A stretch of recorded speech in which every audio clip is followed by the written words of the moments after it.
10 सवाल हो चुके थे, ठीक है। 11वां सवाल देख लो भाई, कोई दिक्कत तो नहीं आ रही इन सवालों में हैं? अब इससे कोई शॉर्ट हो नहीं सकते हैं, अगर होंगे तो तुम्हारी परीक्षा के लिए हानिकारक होंगे। इससे शॉर्ट तरीका अगर होंगे तो तुम्हारी परीक्षा के लिए हानिकारक होंगे।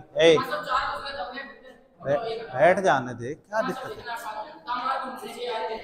चलो इधर पीछे बैठ जाओ, ऊधम बहुत मचाते तुम लोग, शांतिपूर्वक बैठ जाया करो भाई। इससे शॉर्ट तरीका और नहीं हो सकते, होंगे तो वो कंपटीशन लेवल के होंगे, तो वो तुम्हारे लिए सही नहीं है, ठीक है।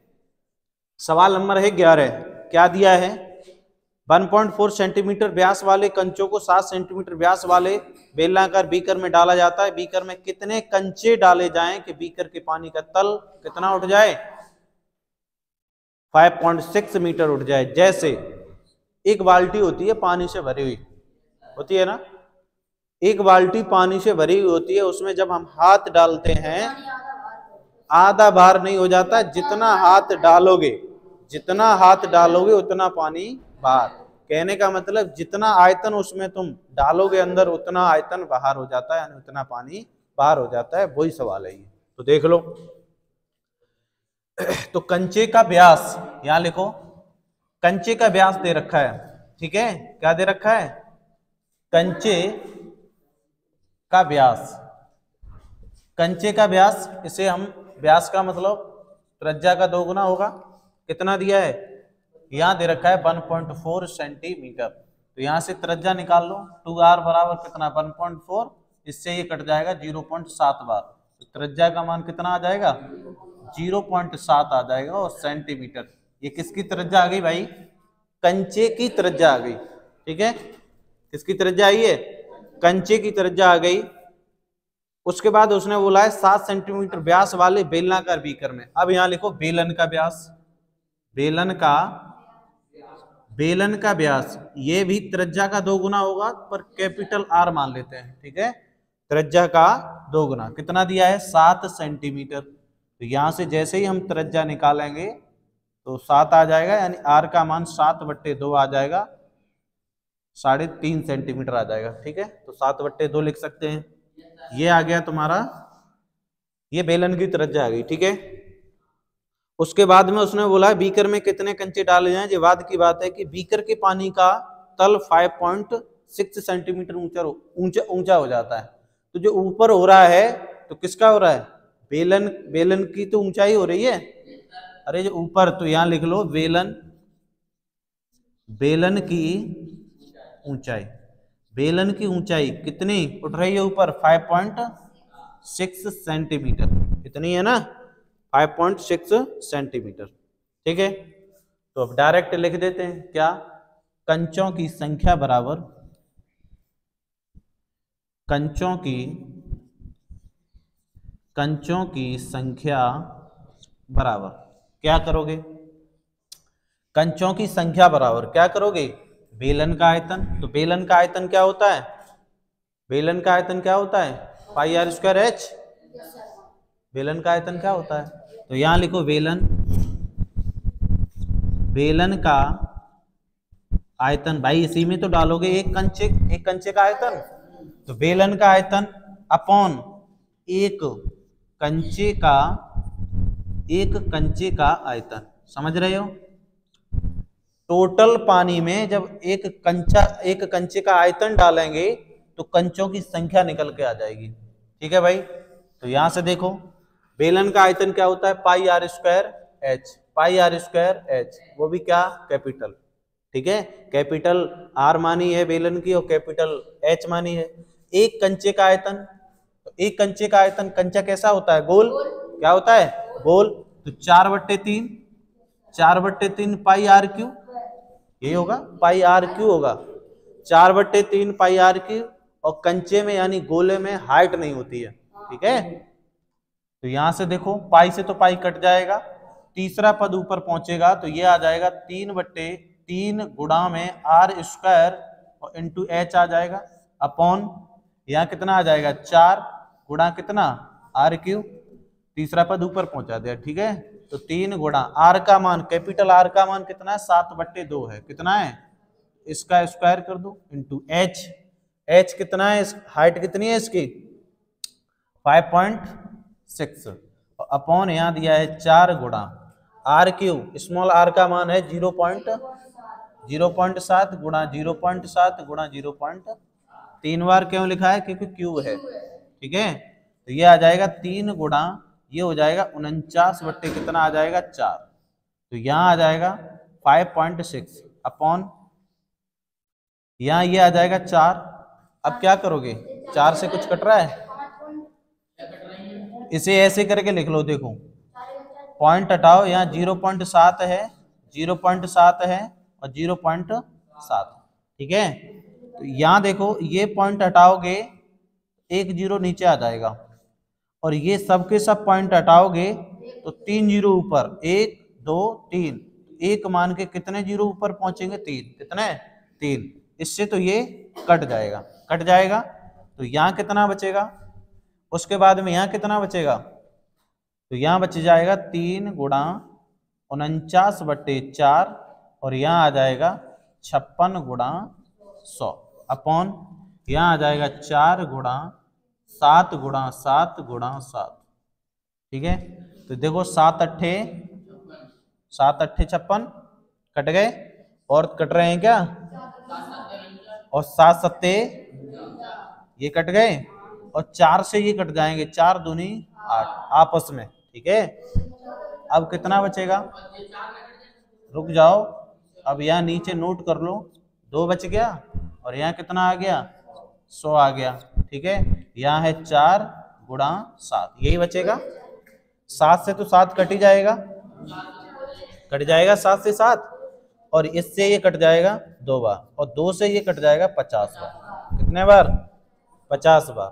तो यहाँ कितना आ जाएगा फाइनल, यहाँ आ जाएगा 3 गुणा 50, यही आएगा और 5 3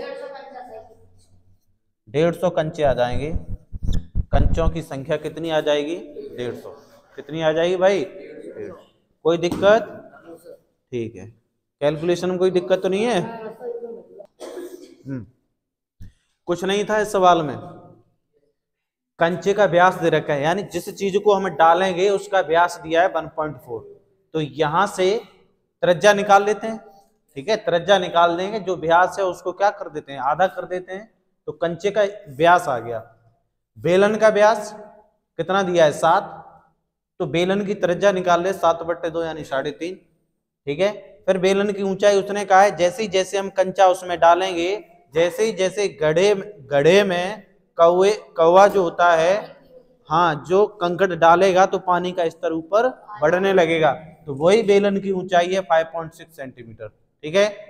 तो कंचों की संख्या डायरेक्ट लगा दिया है, कंचों की संख्या यानी टोटल जो पानी है, टोटल पानी है उसमें एक कंचे का आयतन, यानी एक कंचे का जितना वजन है उसका भाग कर देंगे बस, ठीक है। तो यहाँ देखो बेलन का आयतन πr² h और एक कंचे का आयतन क्या होता है 4/3 πr3, कंचे का मतलब गोली, जो गोली होती है खेलते हैं वही गोला, गोले का आयतन क्या हो 4/3 πr3, पाई से पाई कट गया, तीसरा पद ऊपर पहुंच गया है, बस मान लगा दिए हमने, कैपिटल आर का मान लगा दिया है, कैपिटल एच का मान, कैपिटल आर और एच क्या दे रखे थे बेलन के मान है, स्मॉल त्रिज्या ये कंचे की त्रिज्या है, बस दोनों के दोनों मान लगा दिए हैं। काट पीट की बात ये है, ये कितना है इसका वर्ग कर दिया तो 49/4 और बाकी सब लिख लिए हैं। उसके बाद ये पॉइंट हटेगा तो 1 0 बढ़ेगा और ये 3 पॉइंट हटेंगे तो 3 0 ऊपर बढ़ जाएंगे एक मान के, इससे ये कट जाएगा, ठीक है। बाकी का जो जैसे बचा है वैसे ही लिख लेते हैं, तो ये 49/4 है और ये कितना आ जाएगा 56 और ये 100 आ जाएगा। फिर हमने 7 से काट दिए, 7 अट्ठे 56, ठीक है भाई, 7 अट्ठे 56 और 4 से ये काट दिया 8, 4 दूनी 8, ठीक है, और 7 से ये कट जाएगा 7 7 49 और फिर क्या करोगे बाकी सबको ऐसे ही नोट करके नीचे उतार लिया है, तो 3 गुणा 7 गुणा कितना 2 और यहाँ आ जाएगा 100 और यहाँ कितना आ जाएगा 4 गुणा 7, बस ये काट दिए, कितना आ गया 150, ठीक है भाई। आगे देखो, अब कौन सा है सवाल 12, सवाल नंबर 12 देखो,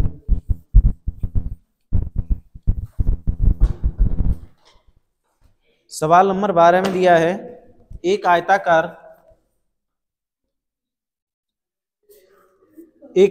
टैंक का आयताकार टैंक का आधार कहने का मतलब लंबाई दे रखी है आयताकार की, कितनी दे रखी है 11 मीटर, चौड़ाई दे रखी है कितनी दे रखी है 6 मीटर, और ऊंचाई भी दे रखी है कितनी दे रखी है भाई 5 मीटर। ठीक है, ये आयताकार की भुजाएं दे रखी हैं, लंबाई चौड़ाई ऊंचाई, लंबाई चौड़ाई ऊंचाई।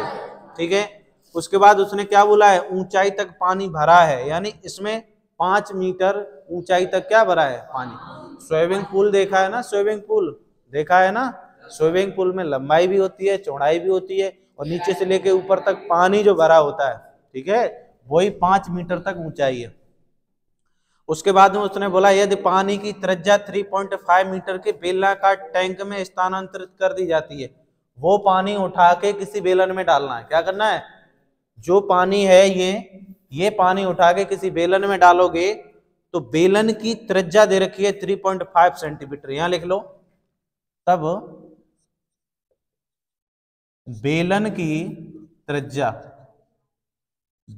त्रिज्या स्मॉल आर बराबर कितनी दे रखी है 3.5 मीटर। ठीक है, तो बेलनाकार टैंक में स्थानांतरित कर दिया जाता है तो पानी के तल की ऊंचाई ज्ञात करें। कहने का मतलब बेलन की ऊंचाई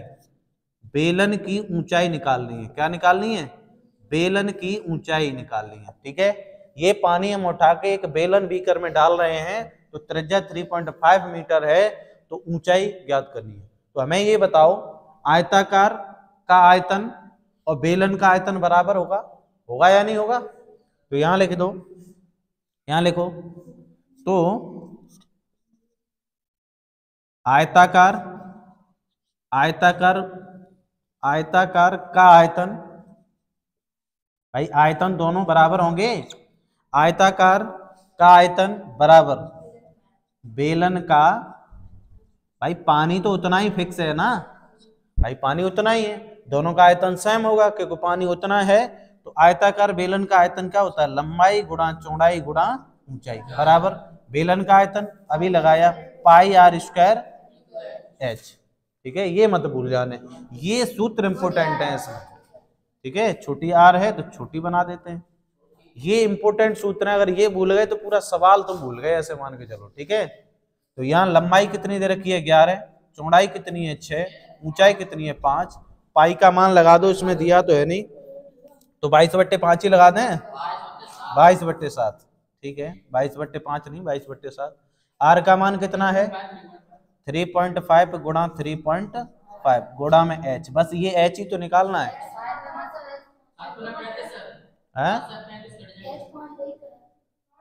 अरे तो क्या दिक्कत है भाई, ये देखो एच का मान ही तो निकालना है।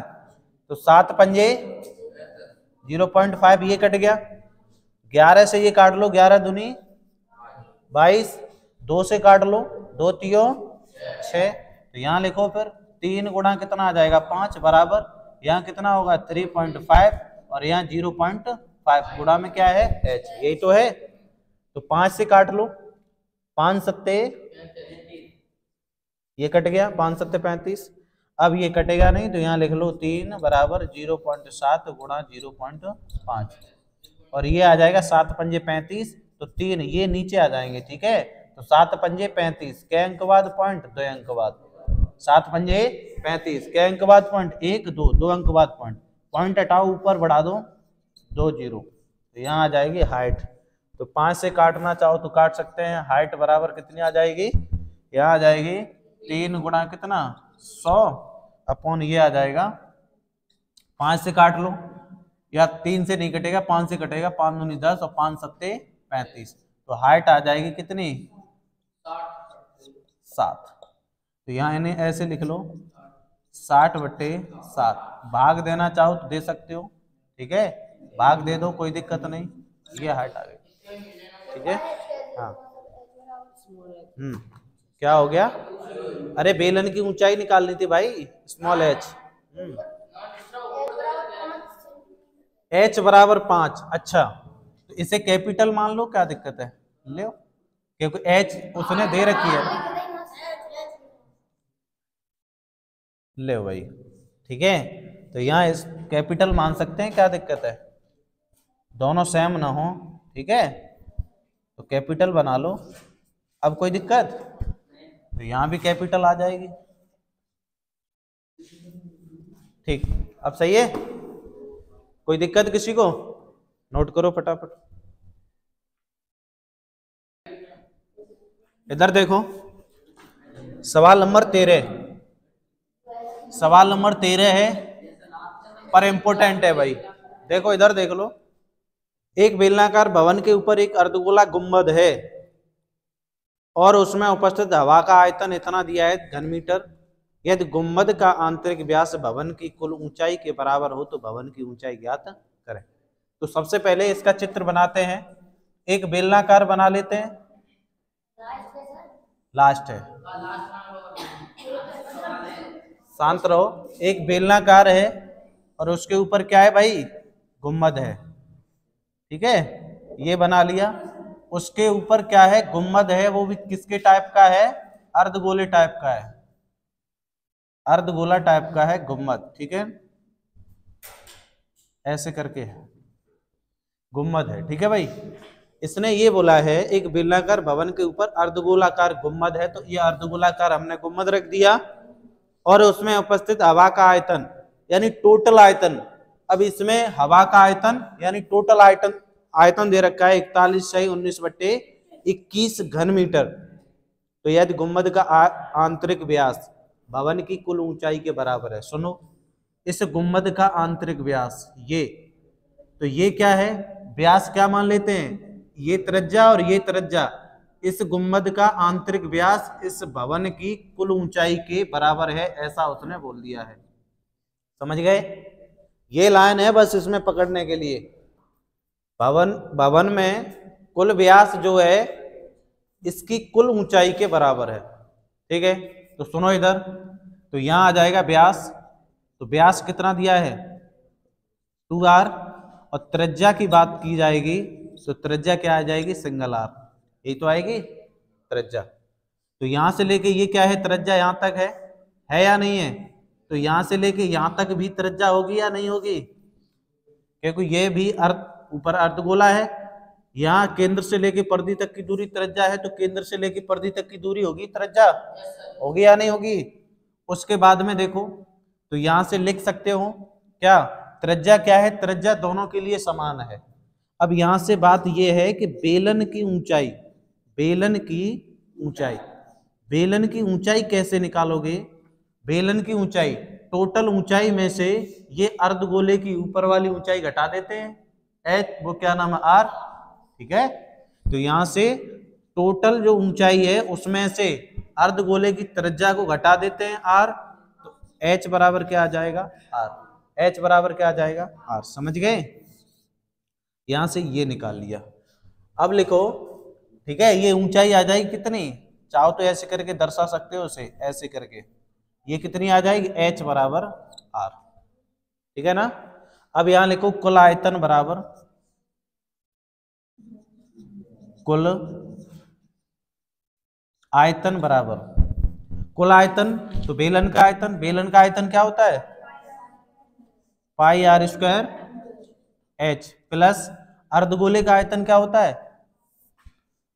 2 पाई आर स्क्वायर, अर्धगोले का क्या होता है, यही होता है ना अर्धगोले का आयतन।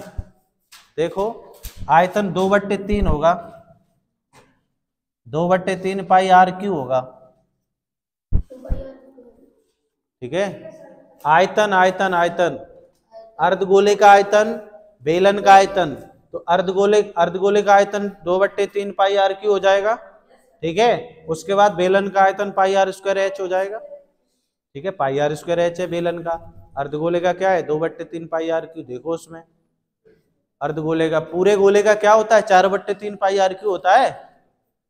उसके बाद कुल आयतन उसने दे रखा है कितना, 41/19 ये दिया है, पाई इसमें से कॉमन ले लो, पाई कॉमन ले लेते हैं, तो पाई कॉमन लोगे और उसके बाद में आर भी कॉमन ले लो, आर स्क्वायर कॉमन ले लो, तो यहां से क्या बच जाएगा, एच प्लस 2/3 h प्लस 2/3 और यहाँ बचेगा r, यही बचेगा। इसका इसमें गुणा कर लो। तो कैसे गुणा करोगे, देखो 41 में 21 का गुणा करेंगे, 1 4 आ जाएगा और 2 4 दूनी कितना आ जाएगा 8, 1 6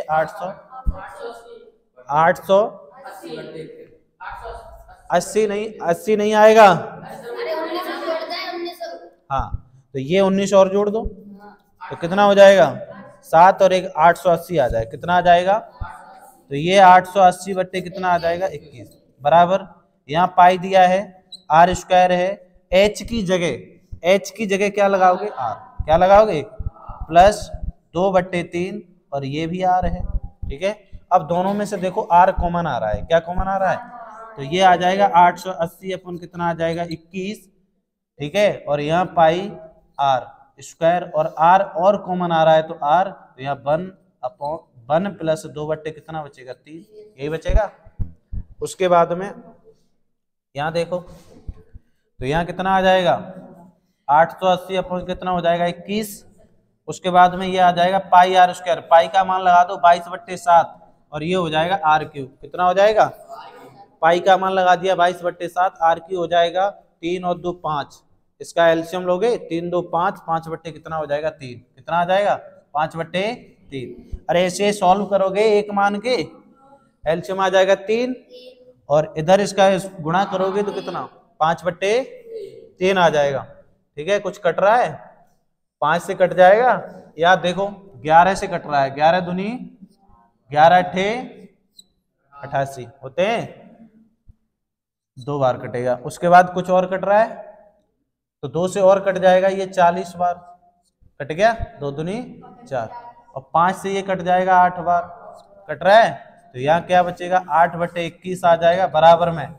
यहाँ कितना आ जाएगा आर क्यूब अपॉन कितना 7 3 21, ठीक है। और ये आ जाएगा आर क्यूब, कितना आ जाएगा आर क्यूब, और 21 से 21 कट जाएगा तो कितना बचेगा 8 बराबर आर क्यूब। शांत रहो, बाद में बता देंगे। ये 2 की पावर कितनी होती है 3, ये आ जाएगा आर क्यूब, ठीक है। अब कितने का मान आ गया, ये आर का मान आ गया 2 सेंटीमीटर, 2 सेंटीमीटर ही था ना, ठीक है। आर का मान कितना आ गया 2 सेंटीमीटर, ये तुम्हारा क्या आ गया आंसर। क्या पूछा है उसने, भवन की ऊंचाई, तो भवन की ऊंचाई यही तो है, देखो आर और एच दोनों बराबर हैं तो ये आ गई अतः भवन की ऊंचाई, अतः भवन की ऊंचाई, ठीक है, अतः भवन की ऊंचाई। अब बताओ क्या कह रहे थे, ये आर क्यू है ना कि 3 है, आर की पावर 3 है भाई। हाँ तो 21 है कहाँ, जे ऐसे ना कटेंगे।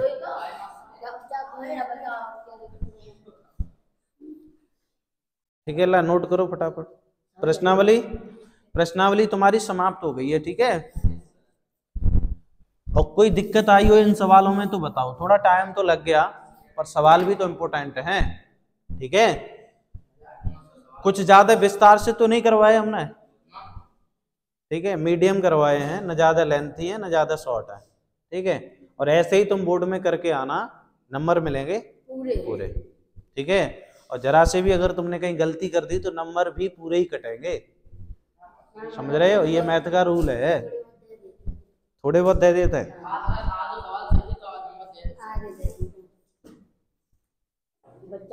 ऐसा तुम्हारा भ्रम है।